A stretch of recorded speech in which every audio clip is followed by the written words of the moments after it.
Доброе утро. Недавно позвонили из охотничьего хозяйства, сказали, что у них объявился волк. И если я могу приехать, то надо это сделать как можно скорее. Я могу. Вот. А почему такая спешка и вообще что происходит, я вам тогда по дороге расскажу. Погнали.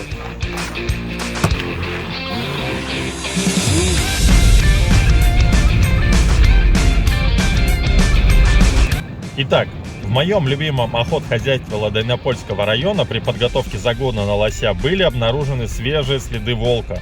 Две стаи живут здесь относительно давно, но особо на глаза никогда не попадались. А нынешняя зима выдалась очень холодной и снежной. Волку трудно перемещаться и, соответственно, прокормить себя. В деревне за собаками и домашним скотом они пока не выходили, но ждать этого не стоит. Хватит и того, что загоны на копытных становятся под угрозой. Серые просто ходят по проторенным следам снегоходов и натыкаются на те же самые следы копытных, которые обнаружили егеря.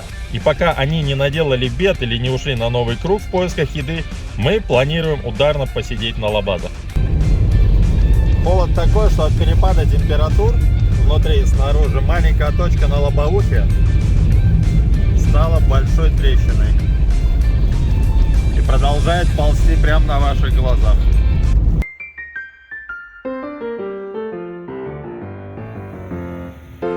Как говорится, сколько ни копай, все равно идти за трактором.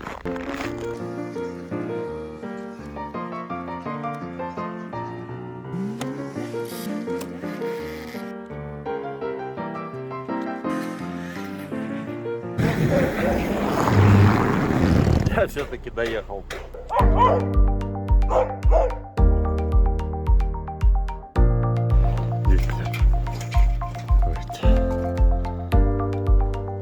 Волк очень хитрый и непредсказуемый хищник, поэтому и большинство охот на него очень интересные и непростые. Вот, например, эти катушки с красными тряпками – флажки для одного из самых эффективных способов добычи волка обкладом. Каждая такая намотка в длину 1 километр. Цель – офлажковать обнаруженную стаю настолько большим диаметром, чтобы серые ничего не заподозрили и не начали уходить. Катушка вешается на спину егерю, который идет впереди, и второй развешивает флажки на уровне глаз волка. Метод очень интересный, сложный и эффективный. Но воспользоваться им сейчас у нас не получится, так как он требует предварительно тщательной подготовки и немало людей для самого процесса. Мы обязательно побываем на такой охоте и расскажем о ней во всех подробностях. А в этот раз нас ждет охота на приваде. И давайте глянем, какое угощение используют для серого местные егеря.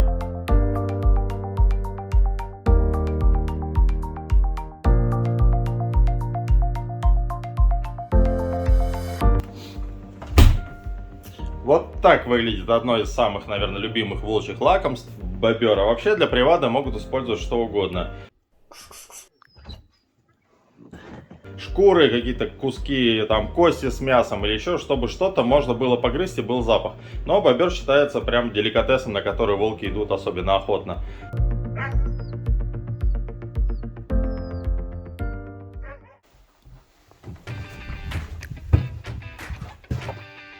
Всем здрасте, доброе утро. Утро у нас действительно доброе. Посмотрите, какая картинка обалденная.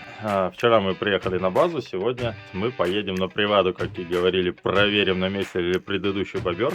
Заодно я посмотрю на вышку. Надо понимать, где мы будем охотиться, с какой дистанции, с каким углом все это простреливается, и посмотреть, как будет сложно. Вот, если бобра нет, поменяем на нового, которого вчера показали. Выходить я буду днем садиться, потому что волк такое существо, он может выходить когда угодно, где угодно, зачем угодно. То есть, чем больше и дольше мы на него сидим, тем больше шансов. Алгоритм на самом деле простой. И все, и, собственно говоря, путь.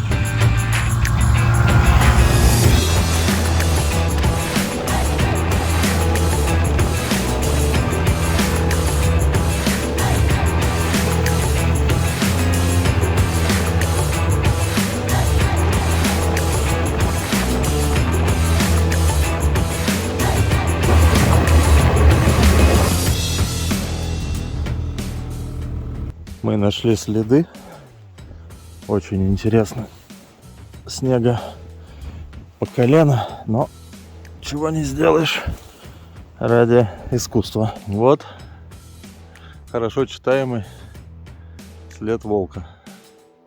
Он пошел туда. Почему он туда пошел? Смотрите, чуть дальше вот эти две борозды Это следы лося.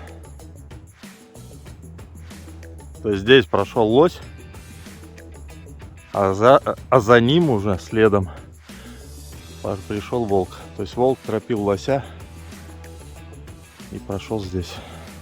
А вот следы другого лося с камерой.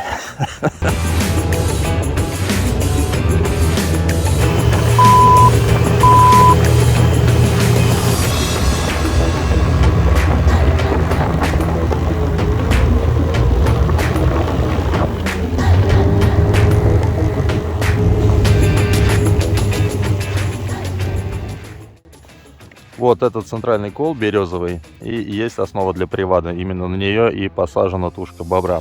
А сама тушка, чтобы волки ее за раз не утащили, очень плотно привязана проволокой. То есть они ее кусают, дербанят, но утащить целиком не могут. Поэтому и возвращаются сюда раз за разом. А здесь, напротив, в 76 метрах, находится, собственно говоря, и лабаз, на котором нам предстоит охотиться.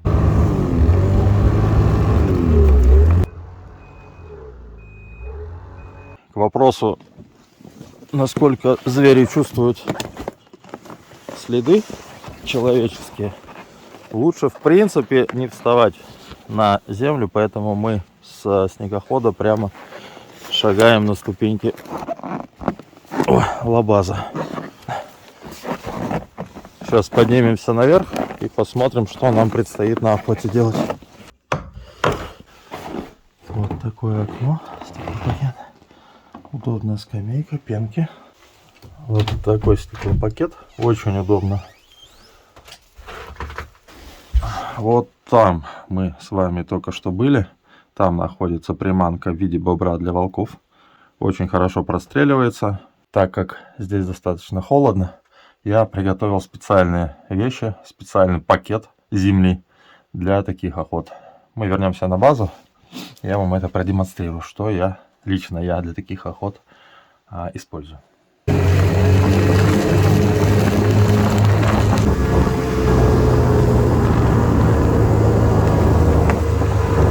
Сейчас время для отдыха, попить чай, покушать, не спеша приготовить снаряжение, оружие. И как я вам и обещал, я сейчас вам покажу, что я обычно использую для зимней охоты, очень холодной зимней охоты. Термобелье раз, которое работает, отводит влагу. Термобелье 2, которое греет. Снуд флисовый шейный платок, который может закрыть пол лица. Особенно актуально, если на квадроцикле едете. Отличные охотничьи носочки. Шикарные теплые охотничьи перчатки. Прелесть заключается в маленьком фокусе. Внешний слой, внутренний слой. Стрельба. Теплый свитер. Очень теплая куртка Bear Hunter. Очень теплые штаны со спиной, чтобы вам поясницу не продуло. Ну, конечно же, шапка, здесь ничего необычного. И один из самых важных элементов — это обувь. В данном случае это сапоги фирмы HSN, чебоксарские лоси называются, на огромной толстой подошве, вот с таким чулком, мохнатым, меховым, держит примерно до минус 50. Из аксессуаров это, конечно же, толстый и качественный поджопник, много грелок химических, 2 фонаря, налобный и ручной, еще химических грелок, дальномер, чтобы самому проверить дистанцию от лабаза до цели. Так, запасные патроны. Обязательно возьмем с собой трипод. Обязательно дополнительное питание для телефона и другой техники, так как на улице очень холодно, разряжаться все будет моментом. Непосредственно по оружию мой любимый Blazer 308 калибр. Оптика, смарт-прицел LTV от ATN. Так как мы идем по светлу, нам нужна красивая цветная яркая картинка. Пожалуйста, потом уходим в ночь. И ничего менять не будем, просто включаем инфракрасный прицел и продолжаем дальше охотиться, как ни в чем не бывало. Очень удобно. И заодно посмотрим, сколько минус 25, минус 23, сколько там будет, сколько продержит этот малыш по времени работы. Очень большие вопросы у многих, а сколько он держит, вот и проверим. Может случиться так, что ждать волка нам придется долго. Чаек, кофеек, горячий шоколад, горячая еда обязательно. И еще немного грелок.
сразу попирай.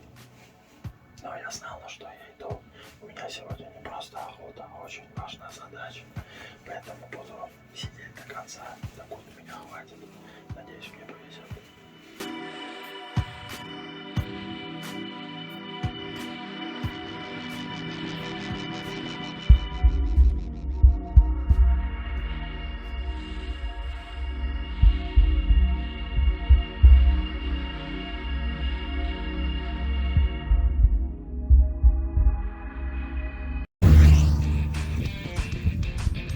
Как вы, наверное, заметили, видео подходит к концу, а маленького кусочка с торжественными криками о победе над волком нету. Ко мне так никто и не вышел. Я отсидел 8 часов, нормальный рабочий день. Да, холоден, ну, в нормальном таком холоде. Но ни мышь, ни лиса, никто, вообще никто, тишина полнейшая. Я не расстраиваюсь, потому что это волк. Это надо понимать, это один из самых хитрых хищников. Если ему хоть что-то не понравилось, он в жизни не выйдет. То есть это не кабан, это не медведь. Мы не можем предугадать, что он там кормится в ранние часы, спит там днем и туда ходит, сюда не ходит. Нет, с волком нет. Это невозможно. Чем чаще и больше вы будете на него охотиться, тем больше шансов, что вы его поймаете. Это единственная логика, которой можно следовать, скажем так, чтобы его все-таки поймать.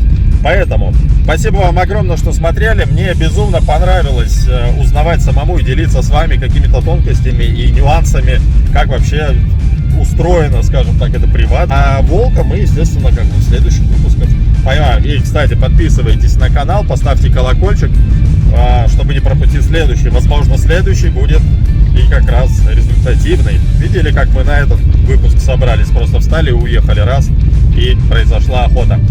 Все, всех благ, спасибо всем огромное, а мы прямиком в город, любимым. Всего хорошего.